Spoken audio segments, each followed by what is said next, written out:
Hello everyone, thanks for tuning in to today's fourth video. So we're going to have a look at the weather for the next 10 to 14 days for today's fourth video. So day 10 will take us to around the 4th of May. We'll be able to extend out beyond that. It's say GFS and ECM ensembles may run to around a couple of weeks. Going to have a look at CFS V2 at the end of the video for the next 4 weeks. That's going to take us into the second half of May. I shall get on with that for you very shortly. Just say about the first beer resales, our nice little 7 AM upload with Have Weekend Forecast, of course, was on Saturday.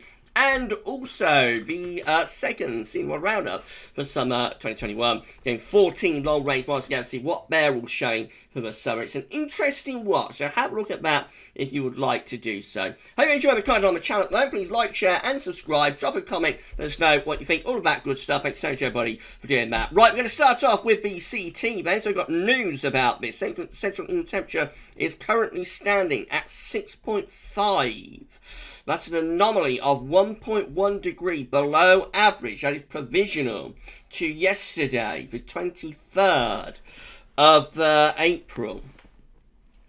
Now, we've got a projection for where this is going to come in at the end of the month. My good friend Simon, aka Global Warming at the Weather Outlook Forum, is projecting that this is likely to come in at 6.5 or around 6.5. So it shouldn't change too much from that. Actually. So that's a very low number. That is cold number. I'll tell you how cold that is in a moment. Now, it might be a little bit up on that, so it could be up to around 6.7. It might even be a little bit under that. It could be like 6.3, something like that. But the central sort of projection for the CET is 6.5. And that, of course, will bring it out well under March. March had a CET of 7.2.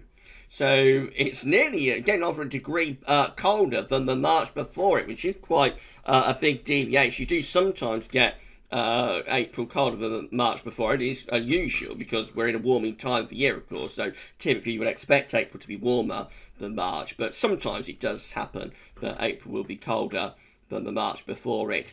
And yeah, so quite interesting, quite a low number, 6.5. Now let's go to CT page at GavsWeatherVids. So this is it. So the central temperature, of course, is the longest and most reliable temperature record on Earth. Goes all the way back to 1659, although further back you go, the more unreliable it gets, of course, and by the time you get back into the 1600s, it's just a snapshot of what the conditions were like back then.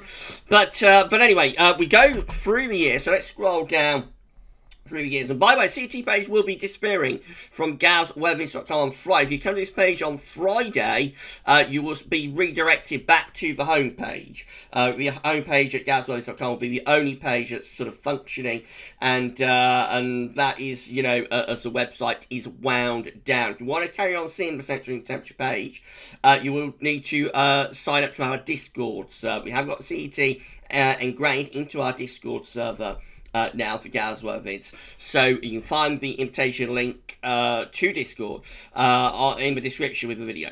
Right, so let's come on down then. Let's have a look at CET. Here it is. It's 2021 just here.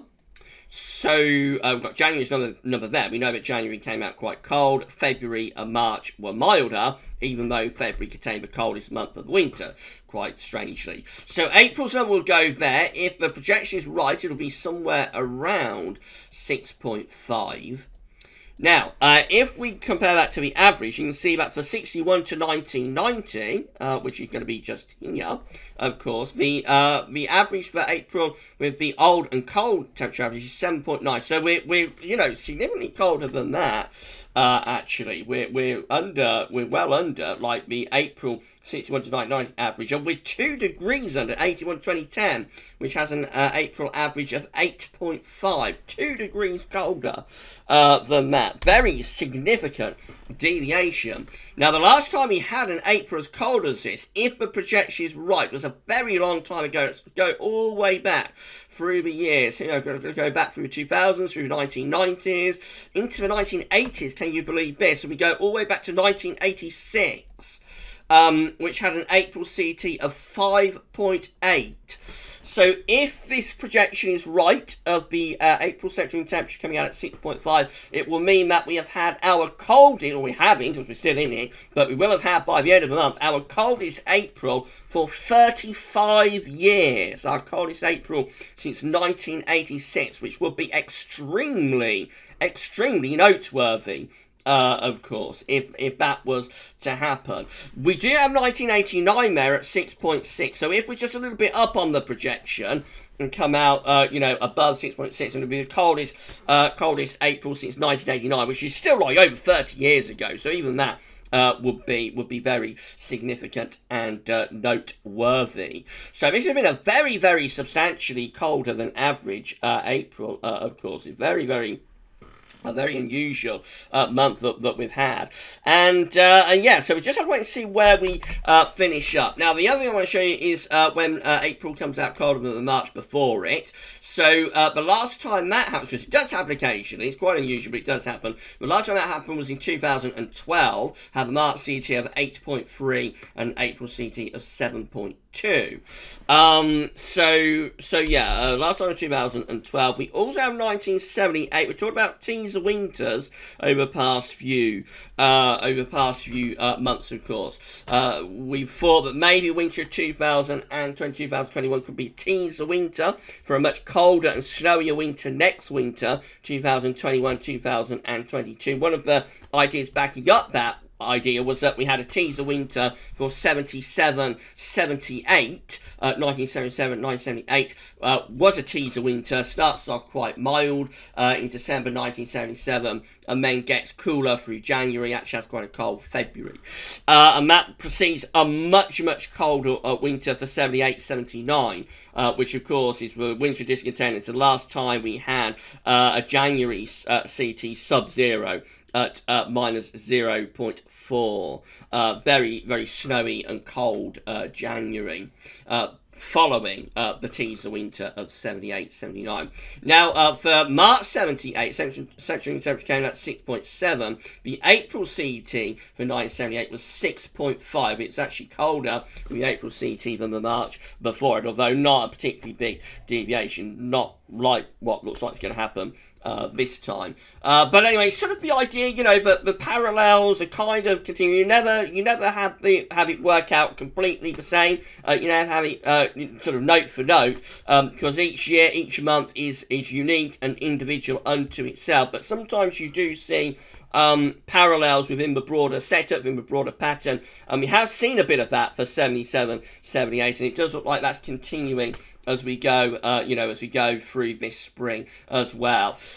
Just come back down to 1986. So that year, of course, I remember it quite well, but I'm old. A lot of you watching this won't have any memories of 1986 and probably weren't even born in 1986. But it did have a very cold. It's a cold year, actually, very cold year, with a CT of 8.81. Had a really severely cold February. That's our last sub-zero CT for February at minus 1.1. Wasn't all that much snow, but it was very frozen from beginning to end. And there was some snow around at times. It had a very bad summer as well. I don't want to put a downer on things, but it did have a sort of a deteriorating summer. June wasn't too bad, but July went downhill and August was absolutely dreadful, absolute washout of a month. Had a really cold September as well in 1986, and then the final 3 months of the year were actually quite mild until we went into that severe cold January spell in 1987. So yeah, it's all food for thought. It's all just a fun and speculation, but it just goes to show you, doesn't it, that, you know, if we do come away with our coldest April for 35 years since 1986, that is going to be very noteworthy, I think. But we're still gotta you know, get to the end of the month and see where we come out. Maybe something unexpected will happen.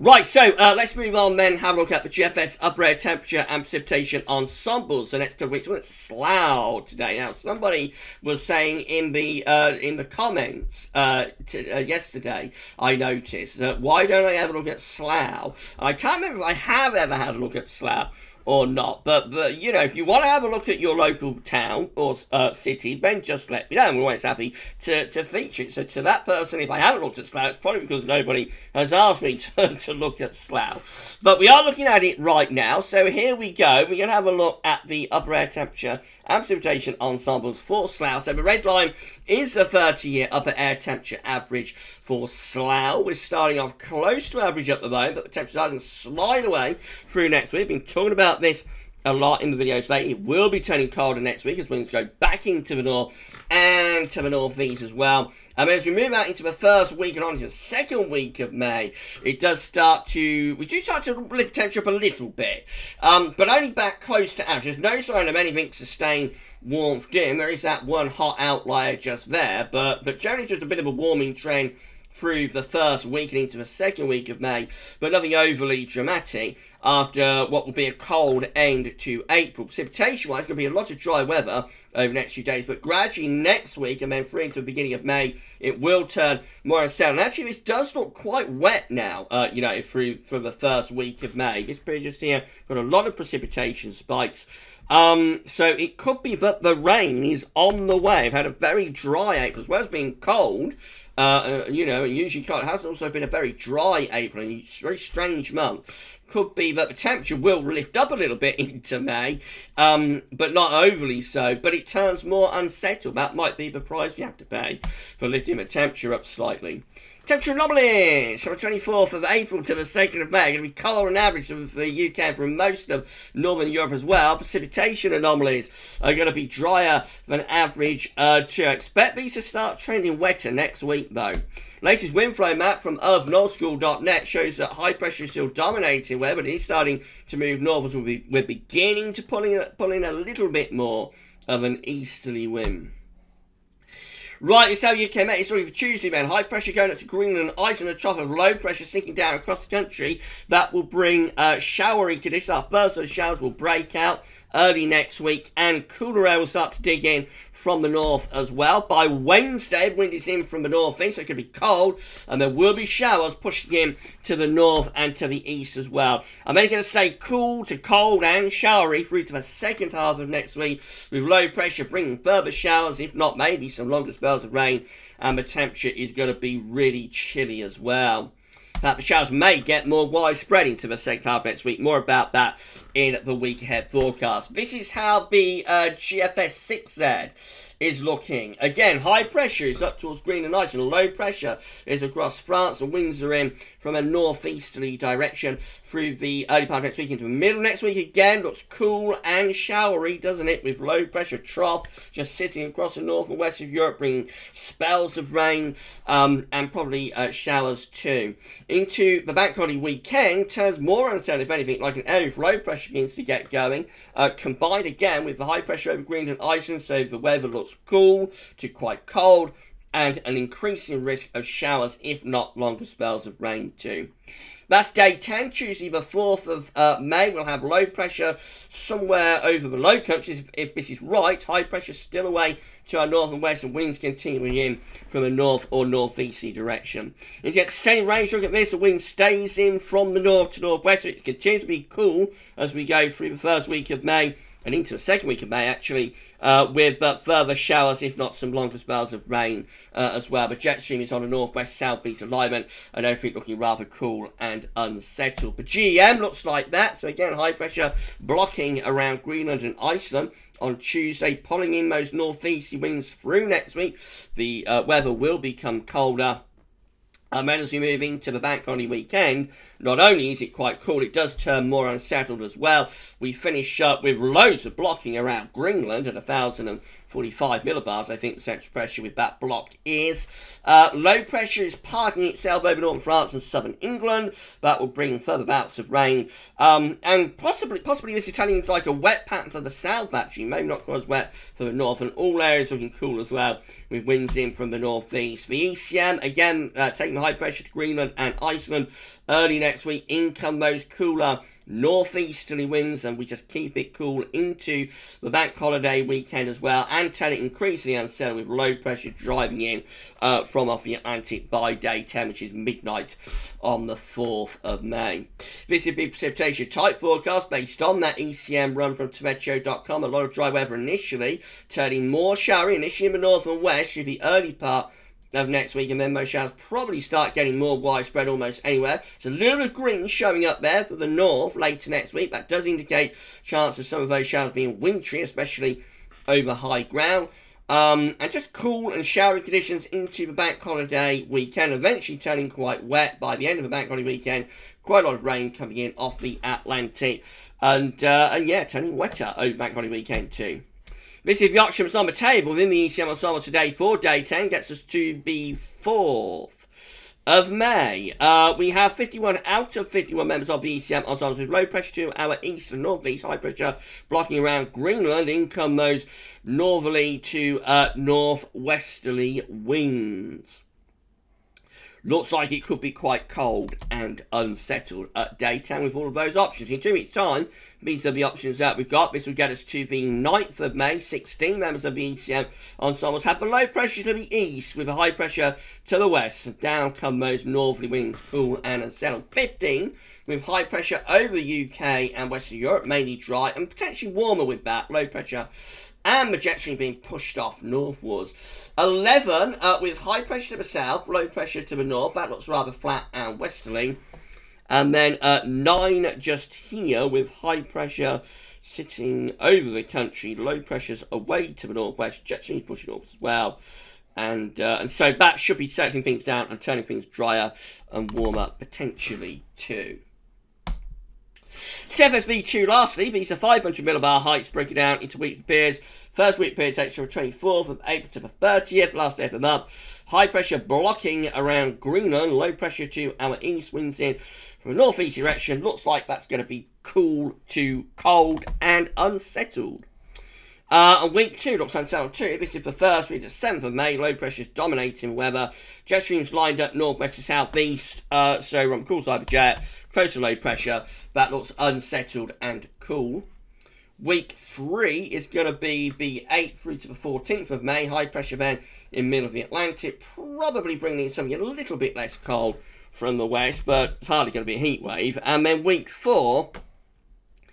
will be the 15th to the 21st of May, with low pressure then over into the south of the country. High pressure pushed well away from us. That's the Azores high, I think. That's pushed well away from us over towards the eastern seaboard of America. So the jet stream will be doing something a little bit like that. Looks like it could be quite cool and wet. Temperature anomalies of the CFS of the weekend. They're cooler than average for the final week of April, week 2. Temperature anomaly is also cooler to colder than average in the first week of May. It's a chilly old start to May.